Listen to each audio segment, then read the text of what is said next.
Shalom Aleichem, vamos aqui para mais um dos nossos vídeos, né? E hoje nós vamos falar sobre pensando na colheita. E o título deste nosso vídeo de hoje, ele pode te induzir a pensar em algo diferente, mas veja que nós vamos falar de um assunto muito importante neste momento, tá? Vamos lá.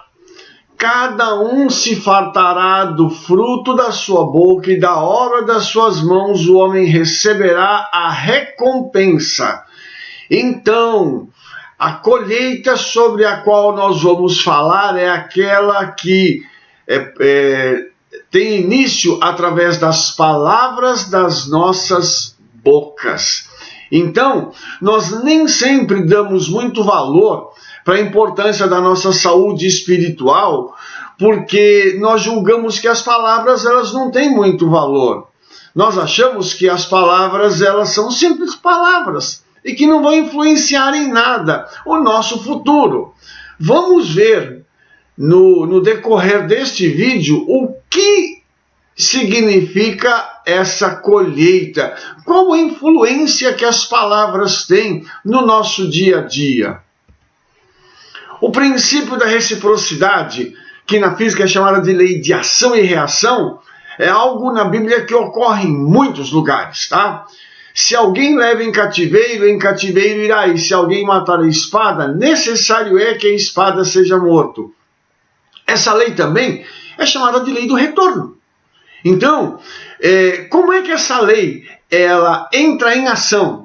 Através das nossas palavras, porque as palavras elas culminam em atos, em atitudes que acabam direcionando, dirigindo e influenciando a vida das pessoas. Por isso é tão importante nós tomarmos um cuidado muito grande com aquilo que nós estamos falando, porque mesmo as nossas melhores palavras e as menores palavras serão apreciadas pelo Eterno, para que nós recebamos prêmios ou outras coisas.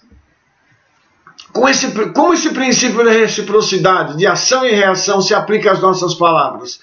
Entra aí a sabedoria do nosso querido Shlomo HaMelech, o rei Salomão, que nos diz que nós temos alimentados espiritualmente a partir das nossas ações, ou seja, as palavras vão gerar ações que nos alimentarão espiritualmente, tá?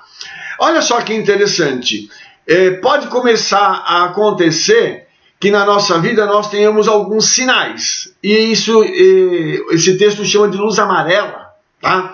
Que luz amarela é essa? Você lembra que no semáforo tem o vermelho, o amarelo e o verde? Então o amarelo é prepare-se, tá? Tanto de um lado quanto do outro. Quando está vermelho é porque o sinal vai ficar verde. E quando está verde e fica amarelo é porque ele vai ficar vermelho. Ou seja, você vai ter que parar, tá? Então, o primeiro passo, o primeiro entendimento que nós precisamos ter é que a pessoa que se ocupa de se preocupar com o andamento da vida do outro é aquele que fica vigiando a vida de terceiros e dando palpites na vida espiritual de terceiros. Ou seja, essa pessoa ela às vezes nem conhece o outro. Isso acontece muito em rede social. Ela leu alguma coisa, viu alguma coisa e ela imediatamente parte para criticar aquela pessoa, para falar mal daquela pessoa, mesmo sem conhecer a sua história. Ok? Aí, essas pessoas que plantam palavras de conteúdo constrangedor, que trazem juízo nas vidas espirituais dos outros, colherão isso nas suas vidas, ok? Isso significa que essas palavras podem levar essas pessoas a adoecerem sobre aquele julgo da própria severidade, que vai voltar contra ele mesmo, entendeu? Veja bem, amado, tudo que uma pessoa fala, ela vai receber de volta. Se ela fala palavras agradáveis com as pessoas, se ela fala com as pessoas de forma branda, ela receberá tudo isso como um retorno. Se por acaso ela trata as pessoas mal, se por acaso ela é estúpida com as pessoas e leva as pessoas a ficarem aborrecidas, chateadas e até magoadas com as suas palavras, certamente ela receberá isso em sua vida também. E isso é um princípio universal e atemporal. O que significa que isso vale em qualquer tempo, em qualquer lugar e para qualquer pessoa no mundo. Uma outra coisa, eu não sou impedido de falar aquilo que eu desejo, entendeu? Porém, eu também não posso impedir que a eternidade, que o Todo-Poderoso me traga a retribuição daquilo que eu estou fazendo e falando, entendeu? Veja só as palavras de Yeshua. Ele diz assim: mas eu vos digo que toda a palavra vã que os homens falarem hão de dar conta no dia do juízo, porque por tuas palavras serás justificado e por tuas palavras serás condenado. Então, aqui nós temos aquelas palavras que são enquadradas como fúteis ou sem importância. Ou seja, as brincadeiras de mau gosto, as fofocas ou aquelas informações desnecessárias que são dadas para poder constranger a outra pessoa. E isso eu digo não só a nível de uma pequena reunião, num bate-papo com uma pessoa, mas eu digo também isso a nível social, a nível mundial, quando se usa as redes sociais. Todas as pessoas que usarem de palavras vãs com a finalidade de fazer uma brincadeira de mau gosto, de constranger, de plantar uma dúvida no coração de outrem, cada uma dessas palavras elas serão requeridas pelo Eterno no dia do juízo.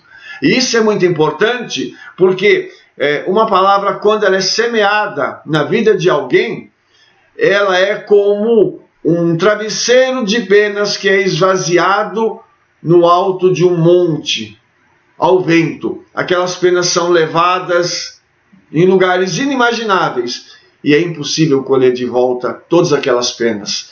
Então, essas palavras, quando são ditas e colocadas numa rede social, causam um estrago na imagem de outrem, fazendo com que essa pessoa, então, a sua imagem seja denegrida de forma desnecessária e nunca mais vai haver uma reparação da vida daquela pessoa.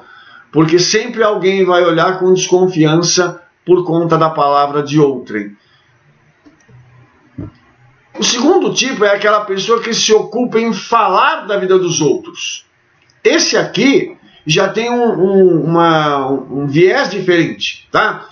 Ele expõe a vida dos outros, tá?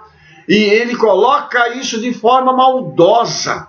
Ou seja, essa pessoa, ela julga os outros de forma a denegrir a sua imagem, mas não somente isso, de destruir a imagem da pessoa, tá? Isso aqui é difamação. Então isso vai para um contexto um pouco mais amplo. Aqui, essa pessoa já tem a intenção de fazer algo ruim. Então ela vai e fala mal, ela pega a imagem daquele indivíduo ou daquela mulher e acaba com ele. Ou seja, a sua intenção aqui, ela é ostensivamente maligna, ainda que nas suas palavras essa pessoa não seja ostensiva. Ou seja, ela não vai fazer uma crítica e dizer fulano é ladrão. Ela vai dizer, olha, eu vi uma situação assim, assim, assim, e essa situação aconteceu assado, que sumiu tal coisa e só o fulano estava lá. Você entende? Não é necessário usar o termo ladrão, ou não é necessário usar o termo adúltero, prostituta, mas a pessoa, ela, com palavras que parecem inocentes, eles vão cercando a pessoa e já vão difamando aquela pessoa, vão levando aquela informação adiante e plantando essa dúvida, que é uma dúvida que acaba com a reputação, a vida e até os negócios de uma pessoa. Isso pode separar famílias, inclusive, de tão séria que é essa questão, tá? A tradição judaica, ela é muito cuidadosa no que diz respeito a esse tipo de postura. Vamos ver o que ela fala sobre Lashon Hará. As leis de Lashon Hará são muito longas, é muita coisa para a gente incluir num só artigo. Então nós colocamos aqui um resumo de algumas das leis, na maior parte extraídas lá de Hafetz Haim, Na verdade, o rabino Israel Meir HaKohen, mais conhecido como Hafetz Haim, né? Ele ganhou esse nome por causa do versículo lá de Salmos. Aquele de vocês que deseja vida, Hafetz Haim, guarde a sua língua do mal. Então, qual era a ênfase do trabalho desse rabino? Do rabino Israel?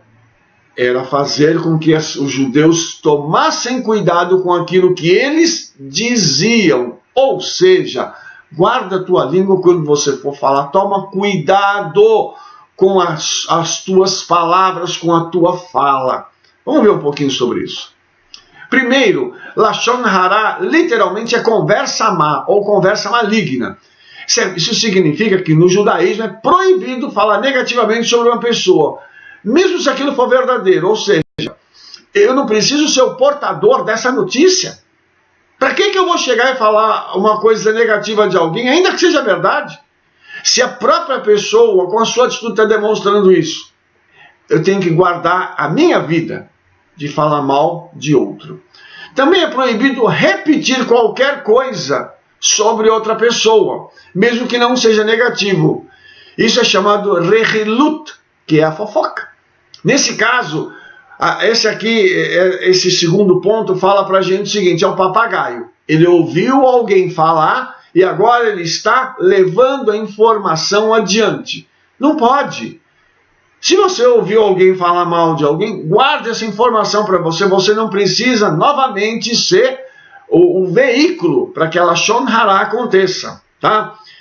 E é proibido também escutar. Nesse caso, se a pessoa se guarda de escutar a Lashon Hara, se ela nem quer escutar, o que vai acontecer? Ela não vai contar para ninguém e ela não vai pecar, ok? Então o que a gente tem que fazer? Quando alguém está falando mal de outrem, precisa chegar e dizer para a pessoa: fulano, não faz isso, tá?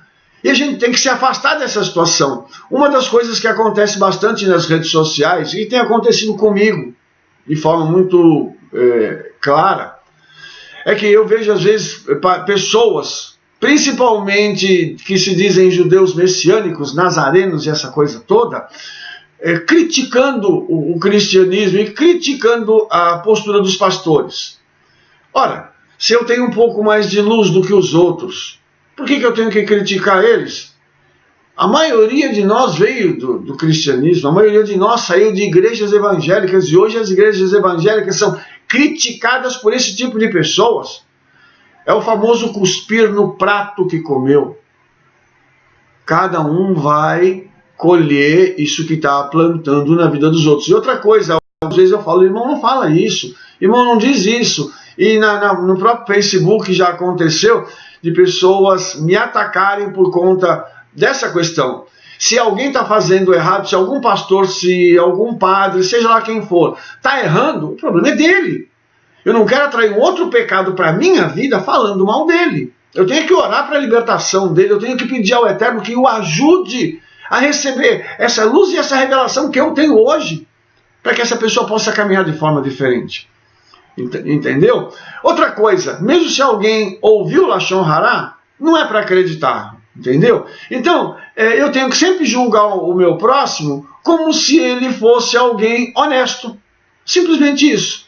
Por quê? Porque isso vai levar a minha conduta a um outro patamar, ok? Ou seja, eu sempre tenho que julgar o outro como sendo uma pessoa boa, a não ser que ele me demonstre com os seus atos que ele não é uma pessoa confiável. Apesar disso, pode-se suspeitar de que Lashon Hara é verdadeiro e tomar precauções necessárias para proteger-se. Ou seja, se alguém me fala mal de outrem, eu não devo acreditar no primeiro momento. Mas se eu ver que aquela pessoa já está dando alguns sinais, eu tenho que me proteger para também não ser atingido por esse tipo de coisa, tá? É proibido até fazer um movimento que seja pejorativo na direção de alguém, ou seja, aquelas brincadeirinhas, sabe, de mau gosto que são feitas em reuniões para dar a entender que aquela pessoa é uma outra coisa, tá? Não se deve sequer relatar um evento negativo sem usar nomes, se os ouvintes puderem descobrir quem está sendo mencionado. Sabe aquela coisa que se faz veladamente? ao fulano de tal, né, aquela pessoa assim, assim, assim, que faz isso, isso, isso, e se liga o fato à pessoa, também não pode fazer isso pela tradição judaica, tá?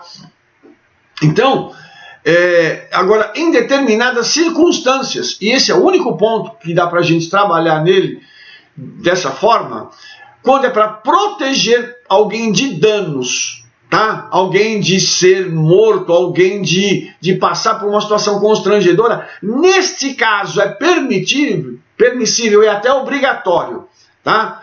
Partilhar essa informação negativa. Mas isso a gente tem que trabalhar e entender que essa situação assim é aquele momento seguinte: o fulano ele está roubando as pessoas. Então, por favor, não tenha um relacionamento com ele, porque se a polícia aparecer e você estiver junto com aquela pessoa, você então vai ser coparticipante de um crime. Entendeu? Então, quando é que uma circunstância dessa pode acontecer? Só quando a vida de outrem corre perigo. Alertar uma pessoa de uma situação, pedir para uma pessoa não estar com alguém por causa da conduta maligna daquela pessoa. Esse é o único instante em que Lashon Hara, que se trazer uma informação negativa, não é a Lashon Hara, uma informação negativa é permitida, ok? Quem pratica Lashon Hara cai nesse verso aqui. Enredaste-te com as palavras da tua boca, prendeste-te com as palavras da tua boca. O cuidado com a própria língua não é uma questão de justiça, mas é uma questão de prudência. Ou seja, ou eu serei o veículo do Espírito Santo, ou eu vou ser o veículo da serpente. Como está aqui na ilustração. Cada um faz as suas próprias escolhas. Tá? Isso é tão importante, por isso é tão importante que nós tenhamos esse conhecimento, para que a gente evite abrir a boca de forma indevida. Tá? Nós não podemos e nem devemos fazer Lashon Hara. Tá? E aí, qual é o nosso ponto focal e final disso tudo? Nós temos que ter amor pelas pessoas. Tá? Então, neste caso, o nosso amor vai chegar num ponto tão alto que nós vamos amar pessoas, vamos plantar palavras verdadeiras e vamos evitar ser o veículo do mal. Por quê? Porque a Bíblia diz que o amor, ele cobre multidão de pecados. O que significa isso? Que eu amando as pessoas, eu vou estar encarando-as da forma como o Eterno encara. Sempre disposto a perdoar. E sempre sabendo que a pessoa merece ainda mais uma chance. Ok?